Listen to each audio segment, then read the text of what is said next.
আসসালামু আলাইকুম, welcome to my channel Rukhsana blog BP. নতুন আরও একটি ব্লগ ভিডিও দেখার জন্য আপনাদের সবাইকে ওয়েলকাম জানাচ্ছি। আজ আমি আবারও আমার মায়ের ছাদ বাগানে কিন্তু চলে আসছি। এটা হলো একটা বারিন্দার সাইডে যে সাইডটা থাকে সেটাতে কিন্তু গাঁথনি করে মাটি ফালিয়ে কিন্তু এই গাছগুলো রোপণ করা হয়েছে। তো এখান থেকে কিছু আমি ডাটা তুলবো, যেহেতু রান্না করবে, তো আম্মু আমাকে বললো যে এগুলো তুলে আনতে।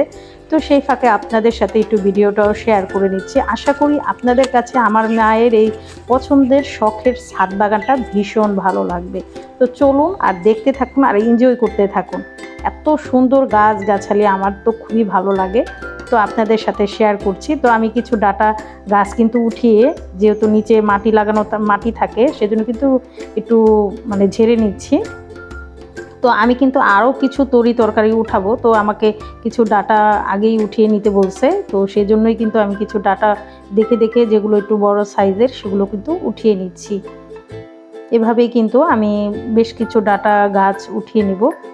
আর এগুলো কিন্তু আপনারা বীজও করতে পারেন, কোনো সমস্যা নেই। তো আমার মায়ের কিন্তু অলরেডি বীজ হয়ে গেছে, সেজন্য কিন্তু এগুলো খেয়ে ফেলবে। তো সেজন্য আমি কিন্তু কিছু ডাটা উঠিয়ে নিলাম। তো আমি এইগুলো এক সাইড করে রাখবো। আর দেখুন মাশাআল্লাহ খুব সুন্দর কিন্তু গাছগাছালি আমার মায়ের। তো আপনারা হয়তো বা আগের ব্লগগুলো দেখেই বুঝতে পারেন যে কত গাছগাছালি এখানে আছে। তো আমাদের এই ছাদের সাইডে যেহেতু বাঁশ গাছ আছে, কাঠ গাছ আছে, সেজন্য কিন্তু ছাদ একবার ঝাড়ু দিলে মনে করেন আপনার বিকালবেলায় বাতাসে ময়লা হয়ে যায়। তো আপনারা একটু অ্যাভয়েড করবেন। এই দেখুন এখন আমি কিছু মরিচ ছিঁড়বো, যেহেতু রান্না করার জন্য মরিচ লাগবে, সেজন্য মা বললো আমাকে কিছু মরিচও নিয়ে যেতে, তো সেজন্য মরিচ নিয়ে যাচ্ছি। তো আমার মায়ের এই ছাদ বাগানে কিন্তু 5 থেকে 6-7 ধরনের মরিচের গাছ আছে। আপনারা না দেখলে হয়তো বা বিশ্বাসই করতে পারবেন না, এত ধরনের মরিচ গাছ এই ফার্স্ট আমি আমার মায়ের ছাদ বাগানে দেখেছি।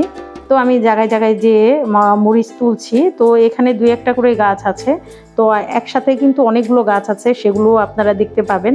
তো 2-1টা করে গাছ আছে। এই মরিচগুলো কিন্তু প্রচুর ঝাল, এগুলোকে বাড়িয়া মরিচ বলা হয়। তো এই মরিচগুলোই কিন্তু আমি তুলে নিচ্ছি আর আপনাদের সাথে একটু শেয়ার করে নিচ্ছি। তো যেহেতু এক হাতে তুলছি, সেজন্য কিন্তু অনেক ডালও ভেঙে যাচ্ছে আমার হাতে। তো আমি বেছে বেছে 2-1টা করে তুলছি। আর যেহেতু প্রচুর রোদ, সেজন্য কিন্তু গোড়ায় পানি থাকলেও গাছ কেমন যেন একটা শুকিয়ে শুকিয়ে ভাব হয়ে গেছে, আপনারা হয়তো বা খেয়াল করেছেন। তো আমি বেছে বেছে মরিচগুলো তুলছি। এই মরিচগুলো প্রচণ্ড পরিমাণে ঝাল, একটা মরিচ কিন্তু ভাতের সাথে খাওয়া যায় না, এত পরিমাণে ঝাল। আর এটা হলো আমাদের মাছের যে ট্যাঙ্কটা আছে সেটা, এটার মধ্যে কিন্তু মাশাআল্লাহ অনেক মাছ আছে। এই মাছের সম্পর্কে কিন্তু আমার একটা ভিডিও আছে, আমি আগে কিছু দিন আগেও আমরা পোনা ছেড়েছি, তো সেটার ভিডিও কিন্তু আপনাদের সাথে শেয়ার করব। আমার চ্যানেলের পাশেই থাকবেন, নিত্য নতুন যত রকমের ভিডিও আপনারা চান অবশ্যই আমাকে কমেন্টের মাধ্যমে জানাবেন। আর মায়ের ছাদ বাগানটা আপনাদের কাছে কেমন লাগে সেটাও কিন্তু আমাকে কমেন্টের মাধ্যমে জানাবেন। তো আমি আরেক ধরনের মরিচ গাছে কিন্তু মরিচ তুলতে এসেছি। আর এই মরিচগুলো ছিঁড়া হয় না বলে সেজন্য কিন্তু আপনার অনেক মরিচ পেকে গেছে। তো আমার আশায় কিন্তু রেখে রেখে এরকম অবস্থা। আর প্রায় 1 থেকে 1.5 কেজির মতন কিন্তু মরিচ হয়, এত পরিমাণে মরিচ। তো মা বলছিল যখন তুলতে তখন ভিডিও করার জন্য, সেজন্য আমার জন্য রাখতে রাখতে কিন্তু মরিচগুলো পেকে গেছে। তো আমি এইভাবেই কিন্তু তুলে নিচ্ছি। আর অনেক ডালপালা কিন্তু আমার হাতেই ভেঙে যাচ্ছে, মা দেখলে হয়তো বা বকবে এই ভিডিও। তো আমি এক হাত দিয়ে ভিডিও করছি আর এক হাত দিয়ে তুলছি বলে সেজন্য কিন্তু ডালগুলো ভেঙে যাচ্ছে, একটু ধরে ধরে তুলতে হয়। তো এগুলো কিন্তু একটা বস্তার মধ্যে রোপণ করলে কিন্তু খুবই ভালো হয় মরিচ গাছগুলো আর মরিচগুলো।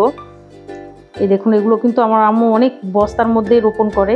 আর এই মরিচগুলো এত সুন্দর, কিন্তু ঝাল নেই, এইগুলো হলো বোম্বে মরিচের মতন অনেকটা। তো আমি এই গাছ থেকে আর ছিললাম না।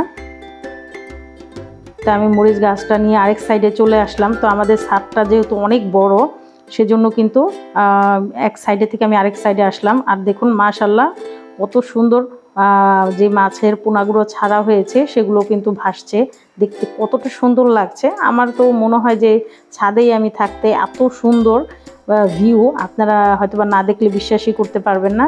তো এখানে অনেক পানা পুকুর ছিল, তো কিছুটা উঠিয়ে দিয়েছে, যেহেতু অনেক পোনা ছাড়া হয়েছে একটু আলো বাতাসের জন্য। তো আমি কিছু বেগুনও ছিঁড়ে নিচ্ছি। তো আমাকে মা যা যা নিতে বলেছে সেটাই কিন্তু আমি তুলে নিচ্ছি।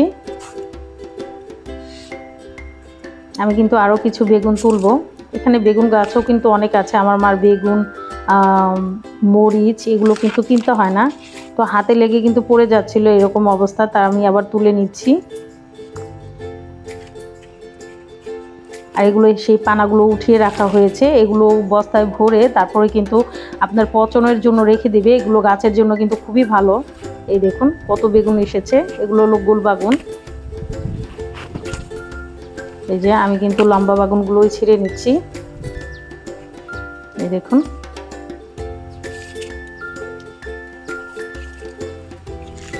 এগুলো বস্তায় ভরে রাখবে, যেহেতু সকালে উঠানো হয়ে গেছে। তো বিকেলবেলা বস্তার মধ্যে ভরে রেখে দিবে যাতে এগুলো পচে যায়। এই দেখুন আমার কিন্তু উঠানো হয়ে গেছে।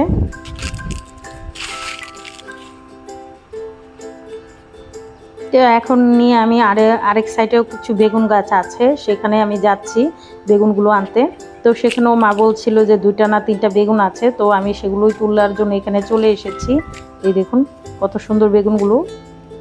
তো এখানে কিন্তু বিভিন্ন জাতের বেগুন আছে, গোল বেগুন, সাদা বেগুন, লাম্বা বেগুন, সব ধরনের বেগুনই কিন্তু আমার আম্মু রোপণ করেছে আর খুব যত্ন করে এই গাছগুলোর।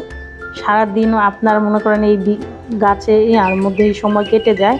এই দেখুন আমি কিন্তু তুলে নিচে চলে আসছি আর কত সবজি নিয়ে আসছি। তো এটা আমাদের একটা কাঁঠাল গাছ, মাশাআল্লাহ বলবেন, এত কাঁঠাল ধরেছে বলার বাইরে, অনেক কাঁঠাল ধরেছে। আর গাছটা খুবই সুন্দর, আমার তো খুবই ভালো লাগে। তার নিচেই কিন্তু আমাদের একটা ব্রিজ বসানো হয়েছে। তো এই গাছটার মধ্যে কিন্তু অনেক কাঁঠাল ধরেছে প্রচুর পরিমাণে। তো আমাদের এত কাঁঠাল খাওয়া হবে না, এটা হয়তো আপনার গাছ ধরে বিক্রি করে দেওয়া হয়, আমাদের এখানে এটা করে, তো সেটাই করে দিবে। এই দেখুন কত পরিমাণ কাঁঠাল এসেছে। তো আমি এখান থেকে কিন্তু একটা কাঁঠাল পারবো রান্না করার জন্য, যেটা আপনার এই কাঁচা কাঁঠাল দিয়ে কিন্তু অনেক ধরনের রেসিপি তৈরি করা যায়। আর সেগুলো কিন্তু মাংসের সাথেও হার মানাবে, এতটা মজার হয় এই কাঁচা কাঁঠাল দিয়ে। অনেক মজার লোভনীয় রান্না করা যায় এই কাঁচা কাঁঠাল দিয়ে। তো আপনাদের সাথে, আপনারা যদি চান আপনাদের সাথে শেয়ার করব। আশা করি আমার এই ব্লগটা আপনাদের কাছে ভীষণ ভালো লাগবে। ভালো লাগলে অবশ্যই আমার চ্যানেলের পাশে থাকবেন, সাথে থাকবেন। আর এমন নিত্য নতুন ভিডিও পেতে হলে কিন্তু আমার চ্যানেলের পাশেই থাকতে হবে। আপনারা একটু সাপোর্ট করবেন, একটু ভালোবাসা দিবেন, যাতে আমি অনেকটা দূর এগিয়ে যেতে পারি। সবাই ভালো থাকবেন, সুস্থ থাকবেন। আল্লাহ হাফেজ।